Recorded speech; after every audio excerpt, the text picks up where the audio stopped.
कहा जा हम्म। रहा है कि जो मजदूर कोई भी सुपरवाइजरी कैपेसिटी में हो और 18,000 से ज्यादा कमा रहे हो, उनको मजदूर हम्म। का दर्जा नहीं दिया जाएगा। अब 18,000 का बिल्कुल। Threshold is a very low threshold, ये इस बात समझने की जरूरत है। लीजिए कि मैं बेरोजगार हो जाऊं और मिठाई की दुकान में काम करूं, और मुझे मालिक बहुत कम पैसा देता है, 6,000 रुपए, 7,000 रुपए, और मुझसे मैं उससे कहूं कि आप मुझे मिनिमम वेज नहीं दे रहे हैं, लेबर कोड लागू हो गया है, तो क्या मैं उससे लागू करवा सकता हूं? क्या ऐसा संभव है? ये पूरा वेज और तरह तरह के जो लेबर राइट्स हैं, ये तभी हम्म। लागू होते हैं जब जब आपका काम एक इंडस्ट्री के अंडर आएगा। ये भी एक बहुत अच्छा, बड़ा मसला है। ये जो 4 कोड है, इसमें कुछ संरक्षण के बारे में नहीं दिया है कि आप किसी भी समय किसी को निकाल नहीं सकते हैं? आप किसी भी समय किसी को निकाल सकते हैं, इसको एकदम लीगलाइज कर दिया गया है। इसके पीछे लॉजिक क्या हो सकता है, जो मतलब क्या सोचकर किस तरह के नियम बनाए जाते हैं? देखिए, तीन चीजें मैं बताऊंगा। एक, वर्कर्स को संघबद्ध ना होने दिया जाए। दूसरा, हम्म। वर्कर्स का जो बार्गेनिंग पावर एकदम घटा दिया जाए, यानी कि अगर आपको हम 10,000 पे नौकरी पे रख रहे हैं, हाँ, आपको उसी पे नौकरी करना पड़ेगा, क्योंकि हम्म। आपके अलावा भी ऐसे बहुत सारे लोग हैं जो नौकरी ढूंढ रहे हैं। अगर आप नहीं लेंगे तो कोई एक आदमी नौकरी ले लेगा। अब आज के समय में लेबर लॉज जो पहले थे, उसके हिसाब से जो काम साल भर चल रहा है, यानी कि वर्क ऑफ परमानेंट नेचर, उसके लिए आप टेम्पोररी वर्कर हायर नहीं कर सकते। जो काम हम्म। टेम्पोररी है उसके लिए आप टेम्पोररी वर्कर हायर कर सकते हैं। अब एक बात बताइए कि ट्रेड यूनियन के संघर्ष के बारे में आजकल तो बहुत कम खबरें आती हैं। क्या ये काम कर रहे हैं अभी भी कहीं पर है वहां पे? तो स्ट्राइक्स होते रहते हैं, संघर्ष होते रहते हैं, लेकिन इन चीजों को बिल्कुल एकदम जानबूझ के या तो मीडिया में लाया नहीं जाते, लाया भी जाता है तो इसको गलत तरीके से पेश किया जाता है। कहा जाता है कि ये लोग देश को तोड़ रहे हैं, इन लोग काम धंधा होने नहीं दे बिल्कुल। रहे हैं, ये लोग इंडस्ट्री हम्म। को बर्बाद कर रहे हैं। नमस्कार साथियों, मैं अजय कुमार। 4 लेबर कोड लागू हो चुके हैं। इसके बारे में यूट्यूब की दुनिया में और कॉरपोरेट टीवी चैनल पर बहुत कम बहस है।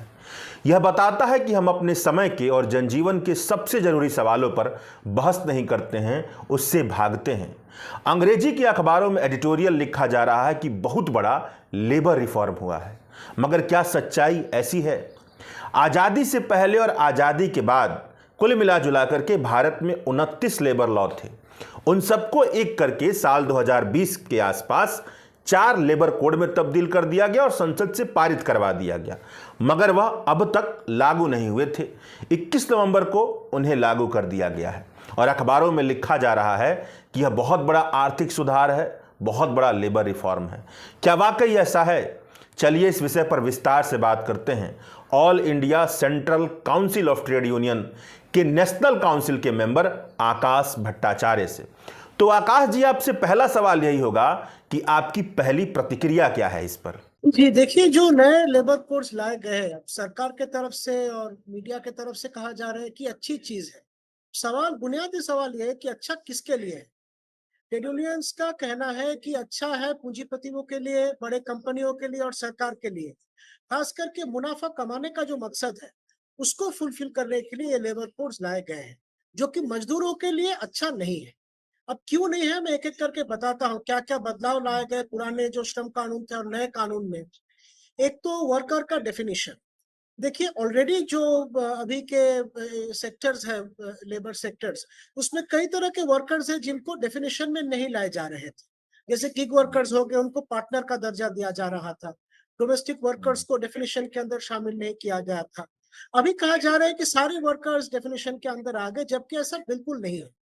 कहा जा रहा है कि जो मजदूर कोई भी सुपरवाइजरी कैपेसिटी में हो और 18,000 से ज्यादा कमा रहे हैं, उनको मजदूर का दर्जा नहीं दिया जाएगा। अब 18,000 का बिल्कुल। Threshold is a very low threshold, ये इस बात समझने की जरूरत है। जो आदमी मान लीजिए 20 या 25,000 रुपए का तनख्वाह कमा रहा है, ये जरूरी नहीं है कि वो कोई मैनेजरियल कैपेसिटी में है। अब सुपरवाइजरी कैपेसिटी और मैनेजरियल कैपेसिटी में बहुत बड़ा फर्क है। आप दिल्ली शहर के जो शौचालय है, डूसिफ जो चलाता है, शौचालय में जाएंगे, वहां आपको दिखेगा एक केयर टेकर और सफाई कर्मचारी। अब केयर टेकर टेक्निकली हो सकता है सुपरवाइजरी कैपेसिटी में हो, लेकिन ज्यादातर जगहों में सफाई का काम उनको भी करना पड़ता है। यानी कि सुपरवाइजर और वर्कर, ये दोनों के बीच line is very blurred. Supervisor is not a manager. On top of that, 18,000 का थ्रेशोल्ड जो है वो बहुत लो थ्रेशोल्ड है, यानी कि भारी संख्या में मजदूरों को लेबर का डेफिनेशन से अब बाहर रखा जा रहा है, जो कि बहुत चिंता की बात है, क्योंकि अगर आप लेबर के डेफिनेशन से बाहर होंगे तो तमाम सारे मजदूर अधिकार आपके लिए लागू होगा ही नहीं।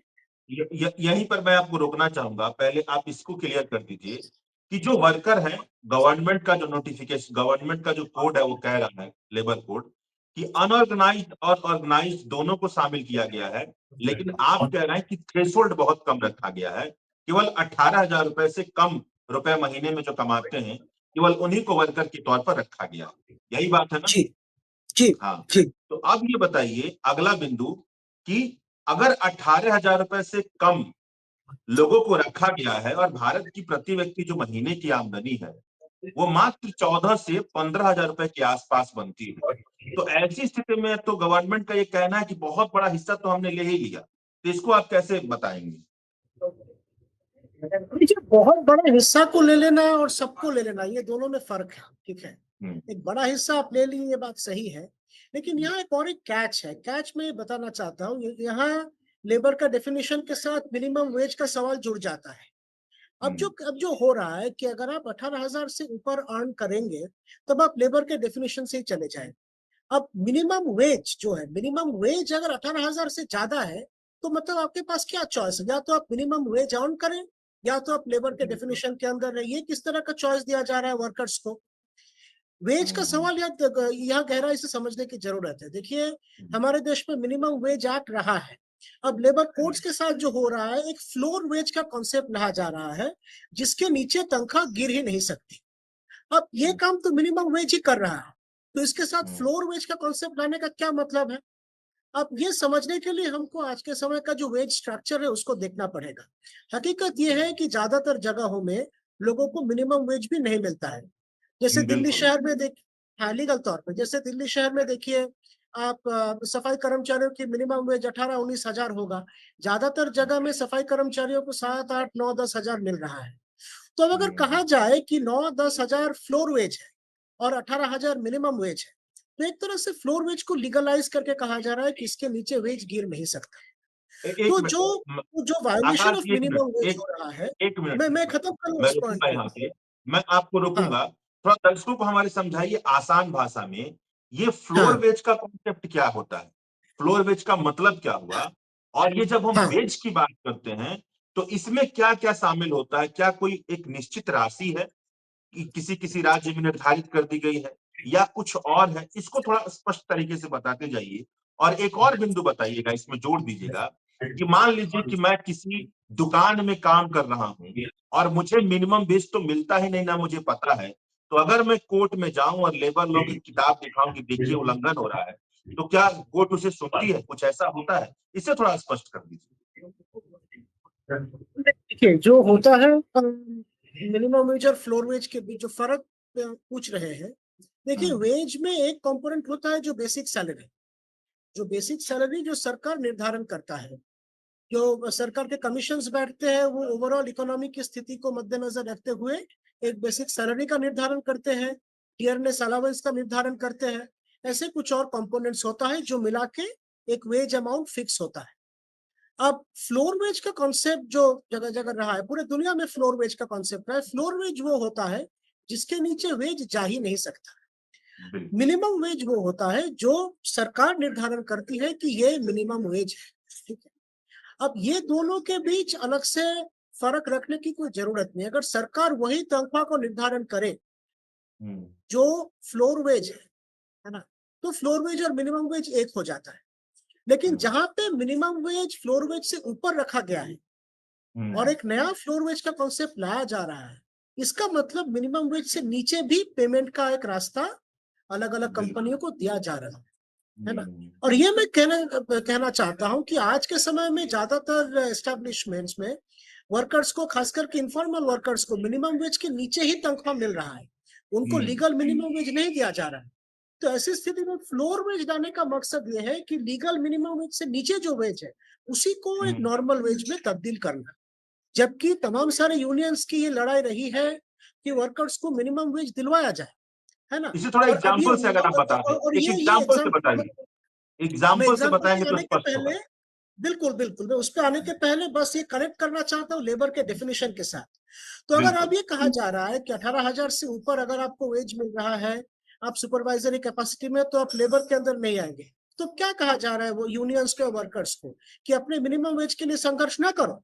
अगर मिनिमम वेज 20-22 हज़ार का हो जाए तब तो आपको लेबर का दर्जा ही नहीं दिया जाएगा। तो ये हुँ, बैक हैंडेड तरीका है मजदूरों को कम तनख्वाह में फँसा देने का। ठीक है। बिल्कुल। अब जो मैं कह रहा हूँ कि जो लेबर यूनियंस का संघर्ष रहा है, देखिए हमारे जो यूनियन है एआईसीसीटी, पिछले हुँ, 3-4 सालों में 2 मेजर वर्कर्स मूवमेंट हम शामिल रहे, हम उसको लीड किए हैं। एक है दिल्ली हुँ, में जो कलावती सरन हॉस्पिटल। कलावती सरन हुँ, हॉस्पिटल में सफाई कर्मचारियों को महीने भर में 7,000 रुपया मिल रहा था, बस 7,000।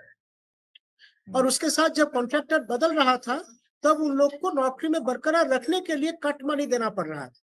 कट मनी हुँ, देंगे तो कॉन्ट्रैक्टर आपको नौकरी पे रखेंगे, नहीं तो कोई नया मजदूर को कॉन्ट्रैक्टर अब ले लेगी। हुँ, इसी तरह के एक संघर्ष आईटीआई इसी तरह के संघर्ष आईटीआई में चल रहा था बैंगलोर में। बैंगलोर के आईटीआई जो इंडस्ट्री है, इंडियन टेलीफोन इंडस्ट्रीज, वहाँ पे कोविड लॉकडाउन के बाद मजदूरों को लेने से इनकार कर रहा था इन लोग, जो कंपनी है, क्योंकि कोविड के पहले भी वहाँ के मजदूर मिनिमम वेज को एनफोर्स करने को लेकर संघर्ष कर रहे थे। अब हुँ, ये तो यही चल रहा है। देखिए अलग-अलग आप इन्फॉर्मल सेक्टर के इंडस्ट्रीज में जाए, आप सैनिटेशन सेक्टर में देखें, मैन्युफैक्चरिंग सेक्टर में देखें, जगह-जगह मिनिमम वेज को एनफोर्स करने को लेके संघर्ष चल रहा है। हुँ, क्योंकि लीगल मिनिमम वेज मजदूरों को नहीं मिल रहा है। लेबर कोड जो है, हुँ, वो लीगल मिनिमम वेज को परमानेंटली डिनाई करने का एक ज़रिया लग रहा है। या और एक बात मैं जोड़ना चाहता हूँ, ये जो हुँ, हम कह रहे हैं कि आपको मिनिमम वेज देना पड़ेगा और कई सारे एस्टेब्लिशमेंट वर्कर्स को मिनिमम वेज देने से मना कर रहे हैं और वर्कर्स को निकाल रहे हैं। निकाल रहे हैं हुँ, जब नया कॉन्ट्रैक्टर आके नया वर्कर को हायर कर रहे हैं। तो ये जो कॉन्ट्रैक्टर चेंज जब हुँ, होता है, तब पुराने मजदूरों को अक्सर निकालने का एक मौका रहता है कंपनी के लिए। अब यहाँ सवाल बिल्कुल। है कि कोई कंपनी किस आधार पे मजदूरों को निकाल सकता है या रख सकता है? हुँ, आज के समय में कोई भी एस्टेब्लिशमेंट से वर्कर को निकालने के लिए सरकार से जो परमिशन लेना पड़ता है, उसका थ्रेशोल्ड अब लेबर कोड आने के बाद बढ़ गया है। अगर कोई हुँ, एस्टेब्लिशमेंट में 300 से कम वर्कर्स है, तब सरकार को हुँ, अलग से परमिशन नहीं लेनी पड़ेगी। मतलब हुँ, ज्यादातर छोटे-छोटे एस्टेब्लिशमेंट और मेजर इन्फॉर्मल सेक्टर में देखिए एस्टेब्लिशमेंट्स छोटे ही होते हैं। बिल्कुल। तो हुँ, छोटे एस्टेब्लिशमेंट्स में सरकार के परमिशन लिए बिना हुँ, कंपनियां जो है या जो भी कॉन्ट्रैक्टर है, वो मजदूरों को निकाल सकता है नौकरी से। और यहाँ मैं बिल्कुल। जोड़ना चाहता हूँ, इसके साथ आप ये फैक्ट देखना पड़ेगा कि आज के समय में 90% of India's workforce informally employed है। इनफॉर्मली हुँ, एम्प्लॉयड है या तो सरकारी सेक्टर में या तो इनफॉर्मल सेक्टर में। तो हुँ, मैक्सिमम वर्कर्स जो है, वो 300 के कम के एस्टेब्लिशमेंट्स में काम कर रहे हैं, जिनको अब कॉन्ट्रैक्टर कभी भी निकाल सकता है। हुँ। अब यही अभी एक चीज़ जो छूट गई उसे आप स्पष्ट कर दीजिए। ये जो मिनिमम वेज और फ्लोर वेज को थोड़ा आप एक किसी एग्ज़ाम्पल से बताइए, हमारे दर्शक उसे समझ पाएँ। अच्छा ठीक है, चलिए देखिए एक फ्लोर वेज चलिए निर्धारण किया गया किसी देश में कि 10,000 रुपया महीना होगा फ्लोर वेज। उसके हुँ, नीचे वेज गिर ही नहीं सकती। और बिल्कुल। मिनिमम वेज जो है वो अलग-अलग सरकार, स्टेट गवर्नमेंट्स अपने तरह से मिनिमम वेज सेट करते हैं। तो मान लीजिए हुँ, दिल्ली का या राजस्थान का गवर्नमेंट ने तय किया कि हमारे राज्य में इस पर्टिकुलर इंडस्ट्री, इस पर्टिकुलर स्किल के लिए मिनिमम वेज है 15,000। तो फ्लोर ओके। वेज नेशनली है 10,000 और उस हुँ, राज्य में मिनिमम वेज है 15,000। इसका मतलब हुँ, ये हुआ कि कोई भी राज्य जो भी मिनिमम वेज तय करे, वो नेशनल फ्लोर वेज से नीचे जा ही नहीं सकता, 10,000 से नीचे जा ही नहीं सकता। नहीं जा सकता। राजस्थान ने हुँ, तय किया 15,000, चलिए बंगाल ने तय किया 12,000, लेकिन उसको हुँ, फ्लोर वेज से ऊपर रखना पड़ेगा। ठीक है। ओके। अब आज के समय में हमारा ये कहना है कि आज के समय में हमारे देश में अलग से कोई फ्लोर वेज नोटिफाइड होता ही नहीं है। सिर्फ मिनिमम अच्छा। वेज नोटिफाइड होता है। ठीक है। हुँ, floor wage necessarily minimum wage हुँ, से नीचे ही होता है। Floor wage is the bare minimum. Floor मतलब एकदम हुँ, ज़मीन नीचे, जिसके नीचे कुछ जा ही नहीं सकता। हुँ, मिनिमम वेज अलग-अलग राज्य में जो नोटिफाई होता है, फ्लोर वेज पे या उसके ऊपर नोटिफाई होता है। तो हमारा हुँ, सवाल है कि जब हमारे देश में एक मिनिमम वेज का कॉन्सेप्ट है, तो फ्लोर हुँ, वेज को क्यों लाया जा रहा है? यानी कि मिनिमम वेज से भी नीचे कोई एक वेज हुँ, लेवल पे मजदूरों को काम के रखने का ये जो एक साजिश चल रही है, ये क्यों चल रही अच्छा। अच्छा, अब एक बात बताइए कि ये जो फ्लोर वेज वाला आपने कॉन्सेप्ट बताया, इस कॉन्सेप्ट में जैसे कि लेबर कोड को पढ़ने के बाद ये लगता है कि वो बता रहे हैं कि भोजन का खर्चा आ जाए, आश्रय का खर्चा आ जाए, जो बुनियादी खर्चा होता है, उन सबको जोड़ करके हम मिनिमम वेज को निर्धारित करेंगे। तो ये बात और ये तय कर देना कि इतना रुपए फ्लोर वेज होना चाहिए, इस बात में दिक्कत क्या है? देखिए, दिक्कत तो सबसे बड़ा दिक्कत जो मैं कह रहा हूँ कि मिनिमम वेज के नीचे कोई फ्लोर वेज लाने का क्या मतलब है, ये इसी पे एक सवाल खड़ा हो जाता है। ऑन टॉप ऑफ दैट आप जो कह रहे हैं कि मिनिमम वेज में हाउसिंग इत्यादि ये सारे कंपोनेंट्स को जोड़ते हुए मिनिमम वेज रखा जाएगा, तो वो तो देखिए वो तो लाजमी है, वो तो रखना ही चाहिए। अब बहस इस पे नहीं है कि ये सब चीजों को इंक्लूड किया जा रहा कि नहीं, सब बहस इसी पे होगा कि इसका वेज कंपोनेंट क्या रहे। आप आप हाउसिंग के तहत कितना तनख्वाह निर्धारण कर रहे हैं, आप हाउसिंग का खर्चा रेंटल अलाउंस कितना देंगे, है ना, आप हेल्थ केयर अलाउंस कितना देंगे, ये सब चीजों पे आज के समय में सरकार कोई भी कॉन्क्रीट कमिटमेंट नहीं किया है। तो ये स्पष्ट कुछ हवा भी नहीं है। कोई स्पष्ट नहीं है, ये हवा हवा में बात चल रही है कि इसमें ये रहेगा वो रहेगा, तो उसका क्या अमाउंट क्या हो, क्या वो सही अमाउंट है, that is the big question. और इसपे देखिए हमारा जो असंतोष के पीछे ये भी कारण है कि आज हाउसिंग का सवाल देखें, देश भर में गरीबों के झुग्गियों पे बुलडोजर चल रहे हैं, जो प्रधानमंत्री आवास योजना बना था वो ठीक तरह से पूरी नहीं हुई है, तो हाउसिंग क्वेश्चन को लेके सरकार का कमिटमेंट बहुत ही खराब है।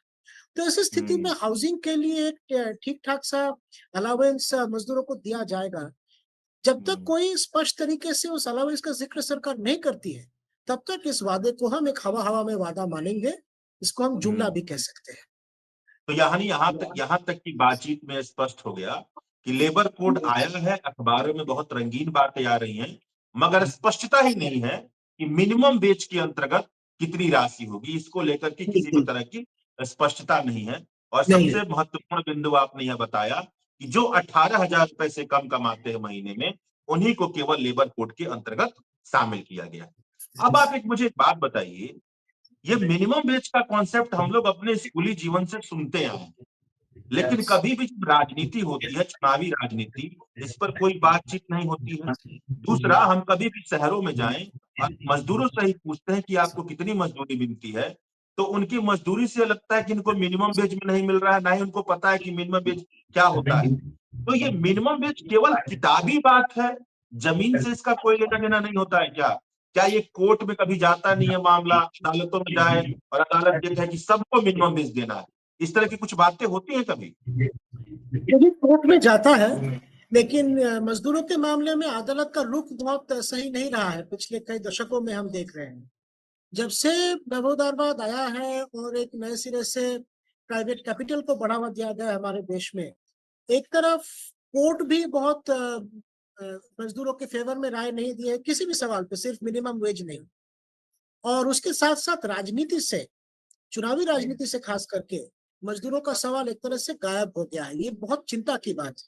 जो मजदूर यूनियन है हमारे, हमेशा से कोशिश रहती है कि सिर्फ चुनाव में ही नहीं, लगातार देश की जो राजनीतिक बहस है, जो पॉलिटिकल डिस्कोर्स है, इसमें मजदूरों का मुद्दा, मिनिमम वेज, तमाम सारे मजदूर अधिकार, इसको लाया जाए। लेकिन मीडिया भी बहुत साथ दे देता है और जो पॉलिटिकल पार्टीज है वो भी बहुत दिलचस्पी नहीं दिखाते, और ये अक्रॉस द बोर्ड, ये कई सारे आप यूनियंस देखेंगे, अलग अलग पार्टी से एफिलिएटेड है, चुनावी पार्टी से एफिलिएटेड है, लेकिन चुनावी पार्टियां जो है इन मुद्दों पे बहुत ज्यादा अमल कभी करते नहीं है। तो ये इसको आज बदलने की जरूरत है, और मेरे हिसाब से इन चीजों को नजरअंदाज करते करते मामला यहाँ तक पहुंचा है कि भारत के एक बहुत भारी संख्या की जनता आज इस तरह के बहुत ही प्रिकेरियस अनस्टेबल वर्किंग कंडीशंस में काम कर रहे हैं। काम और मैं कर ये रहे हैं और उसे पता भी नहीं है, उसे कोई बताने वाला भी नहीं है। नहीं, यहाँ हम्म, यहाँ देखिए, मैं ये भी कहना चाहूंगा कि जो मजदूरों की बात हो रही है, यहाँ पे हम सिर्फ इंडस्ट्रियल वर्कर्स, इनफॉर्मल सेक्टर्स की बात नहीं कर सकते। हम यहाँ हेल्थ सेक्टर, एजुकेशन सेक्टर में काम कर रहे जो लोग हैं, ये टीचिंग को ट्रेडिशनली एक बहुत ही अच्छा प्रोफेशन माना गया है, लेकिन आपको पता होगा कि कोविड के दौरान बहुत सारे कॉन्ट्रैक्ट टीचर्स अपने नौकरी से छूट के सड़कों पे सब्जी बेचने बैठ गए। यानी कि उनको तनख्वाह इतना कम मिलता था एज कॉन्ट्रैक्ट टीचर्स कि उससे गुजारा होना बिल्कुल नामुमकिन था। वैसे ही बिल्कुल। आपको पता होगा अलग अलग जगहों में नर्सेस के स्ट्राइक्स चलते रहते हैं, जूनियर डॉक्टर्स के स्ट्राइक्स चलते रहते हैं। इन लोग को भी हम्म, बहुत ही कम तनख्वाह पे काम करनी पड़ती है। यानी कि आज के समय में जो वेज का सवाल है मेरे हिसाब से और हमारे यूनियन के हिसाब से एक नेशनल पॉलिटिकल इशू है और इसको एक नेशनल पॉलिटिकल इशू के तहत उठाने की जरूरत है। अच्छा, एक बात बताइए, एक साधारण सी बात।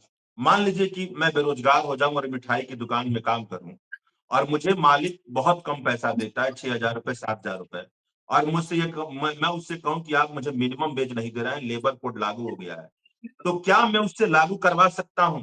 क्या ऐसा संभव है? नहीं, देखिए यहाँ जो है आप ये पूरा वेज और तरह तरह के जो लेबर राइट्स हैं ये तभी हम्म, लागू होते हैं जब जब आपका काम एक इंडस्ट्री के अंडर आएगा। ये भी एक बहुत अच्छा। बड़ा मसला है। ऐसे हम्म, कई तरह के सर्विस है जिसको एक तरह का पर्सनल सर्विस माना जाता है। अगर हम्म, आप किसी हलवाई के दुकान में काम कर रहे हैं और आप हलवाई के लिए काम कर रहे हैं दो तीन जन के छोटे से दुकान में, उसको इंडस्ट्री हम्म, नहीं माना जा रहा है। बिल्कुल। तो ये इसका एक पहलू है कि किसको लेबर माना जा रहा है, दूसरा पहलू है कि कौन चीज को इंडस्ट्री माना जा रहा है। बहुत बड़ी इंडस्ट्री दुकान हो अगर तब भी नहीं लागू नहीं हो सकता ये सारी बहुत चीजें। नहीं नहीं नहीं बहुत नहीं, रिटेल मार्ट्स में हो सकता है। रिटेल मार्ट्स में हो अच्छा। सकता है, लेकिन तो अब ये इंडस्ट्री बताइए, कॉन्सेप्ट। ये तो हम लोग वेजेज कोड के बारे में समझ गए। अब थोड़ा इंडस्ट्रियल रिलेशन जो है, इंडस्ट्रियल रिलेशन जो हाँ कोड है, उसमें हाँ, क्या खामियां है उसको स्पष्ट कर दीजिए, और ये इंडस्ट्री क्या होती है इसको भी बता दीजिएगा। देखिए हाँ, इंडस्ट्रियल रिलेशंस कोड जो है, इंडस्ट्रियल रिलेशंस कोड में सबसे बड़ी खामी ये है कि जो वर्कर्स का बार्गेनिंग पावर होता है, यूनियन के जरिए यूनियन बनाते हुए अपनी बात को सामने रखे, अपने हक के लिए लड़े, ये बार्गेनिंग पावर को बहुत बड़े तरीके से कम किया जा रहा है। हम्म, बार्गेनिंग पावर उनका जो रहा है इंडस्ट्रियल डिस्प्यूट्स एक्ट के तहत, ट्रेड यूनियंस एक्ट के तहत, उसको अब कम किया जा रहा है। किस तरह से घटाया जा रहा है मैं आपको बताता हूँ। एक तो यूनियन रजिस्ट्रेशन। आप यूनियन जब बनाते हैं, आप यूनियन बनाने के लिए आपको एक मिनिमम 7 लोगों की जरूरत होती है रजिस्ट्रेशन के टाइम। ठीक है, अब उसको बढ़ा के 10 कर दिया गया है। चलिए वो भी ठीक है, मान लिया 7 से 10 कोई बड़ी बात नहीं है। लेकिन ट्रेड यूनियन एक्ट के तहत अगर आप 10 लोगों या 7 लोगों के साथ एक यूनियन बना लिए, रजिस्टर कर लिए, रजिस्टर करने के बाद ये जरूरी नहीं है कि आपके यूनियन में हमेशा से उसी संख्या के लोग रहे। हो सकता है कभी बढ़े कभी गिर जाए। हम्म, लेकिन अब जो नियम बनाया गया है कि मिनिमम 10 पीपल और मिनिमम 10% या 100 पीपल हम्म, का सदस्यता होना चाहिए। आप जो भी एस्टेब्लिशमेंट पे यूनियन बना रहे हैं वहां के मिनिमम 10% लोग या तो 100 लोग, जो भी कम हो। हम्म, यानी कि मान लीजिए बिल्कुल। वहां पे 70 मजदूर है, 70 का हम्म, 10% होगा 7, है ना? हम्म, तो तब 7 लोगों से आप यूनियन बना सकते हैं। हम्म, लेकिन अगर वहां पे 100 से ज्यादा मजदूर है और 10% का हिसाब 100 से ऊपर आ रहा है, तब 100 मजदूर के साथ आप यूनियन बना सकते हैं।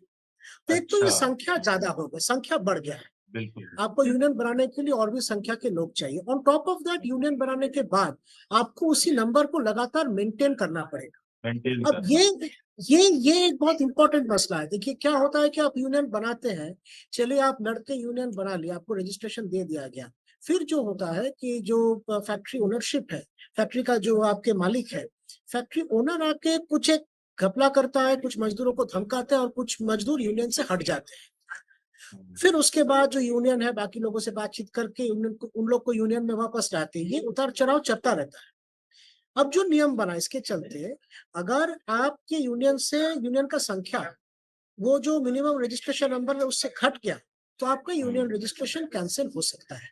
यानी कि बहुत आसान हो गया मालिकों के लिए, पहले तो उस संख्या तक पहुंचने न देना। अगर आप पहुंच भी गए तो उसके बाद जबरदस्ती मजदूरों को डरा धमका के उस संख्या से घटा के यूनियन का रजिस्ट्रेशन हम्म, कैंसिल कर देना। ये एक हम्म, बहुत बड़ी फर्क है। दूसरा जो है स्ट्राइक, जब आप स्ट्राइक पे जाएंगे, देखिए एक नोटिस का सिस्टम होता है कि आप नोटिस देंगे, नोटिस देने के कितने दिन बाद आप स्ट्राइक पे जा सकते हैं, है ना? हम्म, और ये है कि जब जब नोटिस देने के बाद कोई भी मसला कंसिलिएशन में रहेगा, यानी कि आपके जो मैनेजमेंट है उन्होंने आपके नोटिस का जिक्र किया और उस पर बातचीत करने को तैयार हुआ और बातचीत का कुछ डेट दिया, ये कंसिलिएशन का एक प्रोसेस होता है। तो जब कंसिलिएशन चलेगा तब आप स्ट्राइक नहीं कर सकते। अभी जो हम्म, नए जो इंडस्ट्रियल रिलेशंस कोड बने, इसके तहत आप जब नोटिस देंगे तुरंत इसको कंसिलिएशन में डाल दिया जाएगा। हम्म, यानी कि नोटिस आप नोटिस दिए, जो मालिक नोटिस को एक्सेप्ट किया, इसका मतलब हम्म, मान लिया जाएगा कि मालिक आपसे बात करने को तैयार है, जो कि ये हम्म, हकीकत में होता नहीं। आपका बिल्कुल। नोटिस एक्सेप्ट करना और आपसे बात हम्म, करने को तैयार होके उसके लिए तारीख देना और उसके लिए कमिटी बनाना, दोनों में एक फर्क, दोनों में अंतर होता है। अगर ये मान लिया गया कि आपके नोटिस देने के साथ साथ मालिक बात करने को तैयार हो गए, तब तो आपका स्ट्राइक का कोई ड्यूरेशन बचता ही नहीं है, तुरंत मामला कंसिलिएशन में चला गया। तो एक तरह से हर हर स्ट्राइक को इलीगल घोषित करने का ये एक तरीका है। मतलब 14 दिन के भीतर स्ट्राइक करना लीगल होगा, कुछ स्ट्राइक ऐसे कोई नहीं। नहीं सकता। हाँ 14 दिन के भीतर स्ट्राइक कर देना होगा अगर आपका नोटिस। हाँ हाँ, कोड में कहा गया है कि 14 दिन के भीतर स्ट्राइक करना पड़ेगा, लेकिन ये भी कहा गया है कि नोटिस जब कंपनी एक्सेप्ट कर रहा है, उसी के साथ साथ कंसिलिएशन शुरू हो रहा है। अब सवाल है कि हम्म, अगर कंसिलिएशन तुरंत शुरू हो जाएगा, तब उस 14 दिन का क्या मतलब है? तो बिल्कुल। इसके इसके चलते जो है, किसी भी तरह के स्ट्राइक को आसानी से इलीगल घोषित किया जा सकता है। और अगर अब स्ट्राइक एक हम बार लोग। इलीगल डिक्लेयर हो जाए, तो उसके लिए हम्म, मजदूरों के ऊपर सख्त कार्रवाई हो सकती है, उनको नौकरी से निकाल देना और तरह तरह की चीजें हो सकती हम्म। अब एक बात बताइए कि ट्रेड यूनियन के संघर्ष के बारे में आजकल तो बहुत कम खबरें आती हैं। क्या ये काम कर रहे हैं, अभी भी कहीं पर है वहां है। पे? उन संघर्षों से जुड़ी खबरें, जानकारियां बहुत कम आती हैं। ट्रेड यूनियन के तहत जो संघर्ष होते हैं, उसको जानबूझ के मैं कहूंगा मेन स्ट्रीम मीडिया से हटा दिया गया है। संघर्ष हम्म, बहुत सारे होते हैं, लेकिन खबरों में उनको लाया नहीं जाता है। ऐसा नहीं है कि हम्म, संघर्ष नहीं हो रहा है। जो दो संघर्षों का जिक्र मैंने किया, पिछले 2-3 साल में हम्म, हुआ ITI बैंगलोर या यहाँ पे कलावती सरन, फिर आपके हम्म, दिल्ली के और एक इलाका है करावल नगर, वहां पे बादाम वर्कर्स की एक बहुत बड़ी स्ट्राइक हुई थी। अच्छा, हम्म, पिछले इस साल जो है मारुति मूवमेंट में वहां के जो वर्कर्स, उन लोग सिटिंग पे बैठ गए थे कि उनको जिनको नॉट गिल्टी पाया गया उनको काम पे वापस लिया जाए। तो तरह तरह हम्म, के मजदूर आंदोलन होते रहते हैं। लेकिन अच्छा, फिर आपके तमिलनाडु में हुआ, हाल में वहां पे स्ट्राइक हुआ बहुत बड़ा। तो स्ट्राइक्स होते रहते हैं, संघर्ष होते रहते हैं, लेकिन इन चीजों को बिल्कुल एकदम जानबूझ के हम्म, या तो मीडिया में लाया नहीं जाते, लाया भी जाता है तो इसको गलत तरीके से पेश किया जाता है। कहा जाता हम्म, है कि ये लोग देश को तोड़ रहे हैं, इन लोग काम धंधा होने नहीं दे बिल्कुल। रहे हैं, ये लोग इंडस्ट्री हम्म, को बर्बाद कर रहे हैं। ये जो एक लाइन दिया गया है कि स्ट्राइक्स मतलब इंडस्ट्री की बर्बादी, इसको हम्म, इस्तेमाल करके हर तरह के मजदूर संघर्ष को इनविजिबलाइज किया गया है, एक तरह से क्रिमिनलाइज किया गया है। तो बिल्कुल। काम तो लगातार चल रहा है, लेकिन उसको कोई स्पेस नहीं दिया जाता, ये पहली बात। और दूसरी बात हम्म, यह है कि ट्रेड यूनियन जितना ढंग से काम करना चाहता है, उसको भी एक हम्म, तरह से रोका गया है, क्योंकि मेन मसला यहाँ पे है कि अगर पूरा वर्क प्लेस को इनफॉर्मलाइज कर दिया जाए, तो मैं कह रहा हूँ कि आज के समय में भारत के मजदूर वर्ग के 90% इनफॉर्मल एम्प्लॉयड। इनफॉर्मल हम्म, एम्प्लॉयमेंट का मतलब ही ये है कि आपको किसी भी टाइम नौकरी से निकाला जा सकता है। जो मैं हम्म, उदाहरण दिया, कलावती सरन हॉस्पिटल हो, मारुति मूवमेंट हो, या आपके बैंगलोर की ITI, हर जगह जब मजदूर कोई भी एक्शन लेना चाह रहे हैं कि यूनियन बना रहे हैं या स्ट्राइक पे जा रहे हैं, तुरंत उनको नौकरी से निकाल दिया जा रहा है। हम्म। तो ये जो एक सिस्टम बना, इसके चलते तो मजदूरों को भी ये जो 4 कोड है, इसमें कुछ संरक्षण के बारे में नहीं दिया है कि आप किसी भी समय किसी को निकाल नहीं सकते हैं? कुछ ऐसे नियम नहीं है? यहाँ पे एकदम उल्टा है। यहाँ पे एक्चुअली ये जो हायर एंड फायर सिस्टम है, आप किसी भी हम्म, समय किसी को निकाल सकते हैं, इसको एकदम लीगलाइज कर दिया गया है। एक नया हम्म, टर्म को लाया गया है, fix term employment. Fix term hmm, employment लाने का मतलब है आप कोई परमानेंट वर्कर है ही नहीं, आपको हम्म, फिक्स टर्म के लिए एम्प्लॉय किया जा रहा है। अब आज के समय में लेबर लॉज जो पहले थे, उसके हिसाब से जो काम साल भर चल रहा है, यानी कि वर्क ऑफ परमानेंट नेचर, उसके लिए आप टेम्पोररी वर्कर हायर नहीं कर सकते। जो काम हम्म, टेम्पोररी है उसके लिए आप टेम्पोररी वर्कर हायर कर सकते हैं। जबकि इसके हम्म, बावजूद परमानेंट काम के लिए जगह जगह ठेके पे मजदूरों को रखा गया है फिक्स टर्म पे। बिल्कुल। लेकिन हम्म, फिक्स टर्म एम्प्लॉयमेंट को लीगलाइज करने का मतलब है, ये जो प्रावधान है कि आप परमानेंट वर्क के लिए वर्कर को परमानेंटली रखे, इसको एक तरफ खत्म कर दे। यानी कि हम्म, सारे वर्कर्स को फिक्स टर्म के लिए ही रखे जा सकते हैं। अगर वर्कर फिक्स टर्म के लिए है, तब किसी भी समय उनको निकाला जा सकता है। तो तब तो हम्म, यूनियन बनाना और अपनी लड़ाइयाँ लड़ना और भी मुश्किल हो जाएगी। तो यूनियंस का हम्म, काम को एक तरह से रोका गया है, ये इनफॉर्मलाइजेशन के जरिए वर्कर्स को कभी भी निकाला जा सकता है, तो इसलिए वर्कर्स भी स्ट्राइक करने से थोड़ा झिझकते हैं, थोड़ा डरते हैं। ऑन टॉप ऑफ दैट ये जो इनफॉर्मलाइजेशन का जो सिस्टम है थ्रू फिक्स्ड टर्म एम्प्लॉयमेंट, उसको पूरी तरह लीगलाइज कर दिया जा रहा है, यानी कि यूनियंस का काम करना और भी मुश्किल कर दिया जाएगा। लेकिन दिक्कत इतनी बढ़ जाएगी कि मजदूर अपने आप यूनियनाइज करेंगे, करने में मजबूर होंगे। जैसे आईटी सेक्टर में आप देख रहे हैं, आईटी सेक्टर में वर्कर्स बहुत ही स्पॉन्टेनियसली यूनियन बना रहे हैं, क्योंकि यूनियन बनाए बिना, संघबद्ध हुए बिना, ये जो निजाम अभी बैठी है, जो नए ये बहुत ही भयंकर कानून लाया बिल्कुल। गया है, इसके खिलाफ लड़ाई नहीं लड़ा जा सकता। तो मतलब यूनियन का ये बात कामकाज मुझे लगता है आने वाले समय में बढ़ेगा, और मेरी ये उम्मीद है कि मीडिया इसको ठीक तरह से जगह देगी, कवर करेगी, और पॉलिटिकल पार्टीज भी इसको सही अमल देगी। नहीं नहीं, हम ये यही बात मैं ये कह रहा हूँ कि ये जो अभी आपने कहा कि फिक्स्ड टर्म एम्प्लॉयमेंट, इसका मतलब है कि फिक्स्ड टर्म मतलब कि आपको एक नियत अवधि तक काम करना है, उसके बाद आपको निकाला जा सकता है, ऐसी बात है? हाँ, हाँ, फिक्स टर्म मतलब चलिए आपको बोला गया कि आपको 3 साल के लिए हम एम्प्लॉय कर रहे हैं। 3 साल के बाद क्या होगा, इस पे हम कोई कमिट नहीं कर रहे हैं। एम्प्लॉयर ये नहीं कह रहे कि 3 साल बाद में तुमको रखेंगे या नहीं रखेंगे। रखा जा सकता है, लेकिन निकाला भी जा सकता है। तो अच्छा। अगर और हाँ, तो अगर आपकी काम परमानेंट नहीं हो, ये बात को समझना जरूरी है। अगर काम ही परमानेंट लेकिन हाँ, नहीं है, इसके पीछे लॉजिक क्या हो सकता है, जो मतलब क्या सोचकर किस तरह के नियम बनाए जाते हैं? आप लोग तो देखिए इसका अध्ययन करते ये रहते नियम बनाने का एक ही मकसद है कि एक तो देखिए 3 चीजें मैं बताऊंगा। एक, वर्कर्स को संघबद्ध ना होने दिया जाए। दूसरा, हैं। वर्कर्स का जो बार्गेनिंग पावर एकदम घटा दिया जाए, यानी कि अगर आपको हम 10,000 पे नौकरी पे रख रहे हैं, हाँ, आपको उसी पे नौकरी करना पड़ेगा, क्योंकि आपके अलावा भी ऐसे बहुत सारे लोग हैं जो नौकरी ढूंढ रहे हैं। अगर आप नहीं लेंगे तो कोई एक आदमी नौकरी ले लेगा। ये जो एक बिल्कुल। बड़ा लेबर पूल, जो बड़ा लेबर पूल एक बनाया गया है, जहाँ पे बहुत सारे बेरोजगार लोग नौकरी ढूंढ रहे हैं, है ना? जब ये बड़ा लेबर पूल रहेगा, तब कंपनियों के लिए, पूंजीपतियों के लिए तनख्वाह को कम रखना और भी आसान होगा, क्योंकि मजदूरों के पास वो क्या रिफ्यूज करने का क्या पावर है।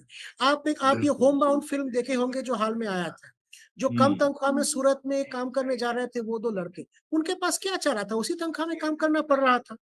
तो तनख्वाह को कम रखने के लिए, और तनख्वाह को कम रख के, लेबर कॉस्ट को कम रख के मुनाफा ज्यादा कमाने के लिए ये जरूरी है कि आपके पास और इकोनॉमी में एक बहुत बड़ा पूल रहे ऑफ वर्कर्स जो नौकरी ढूंढ रहे हैं। अब उसको करने का बेस्ट तरीका है, आप किसी को परमानेंट नौकरी ना दो। आज मैं बहुत। नौकरी में हूँ, लेकिन 3 साल बाद मैं नहीं रहूंगा, 3 साल बाद मैं फिर नौकरी ढूंढने लगूंगा। तो एक बड़ा पूल रहेगा अनएम्प्लॉयड लोगों का, या ऐसे लोग जो फिक्स टर्म पे एम्प्लॉयड हो, जो आज नौकरी कर रहे हो, कल शायद नहीं करेंगे, और जो लोग हमेशा बहुत। से नौकरी ढूंढते रहेंगे। जब ऐसा एक माहौल रहेगा, तभी जो है कम तनख्वाह पे पूंजीपति और कंपनियां वर्कर्स को एम्प्लॉय कर पाएंगे। वर्कर्स तो हड़ताल भी नहीं कर पाएंगे, यूनियन भी उनसे छीन लिया जा रहा है, तो वर्कर्स के पास कोई चारा ही नहीं, उनको चीप लेबर बनना पड़ेगा। यहाँ पे मैं बहुत और 2 चीजें महत्वपूर्ण बात जोड़ना आपने चाहता हूँ। कही। बहुत बहुत शुक्रिया आकाश जी आपका, आपने बहुत विस्तार से हर एक बारीकी को, उसकी जितनी भी परतें हैं सबको खोल कर रख दिया। शुक्रिया आपका।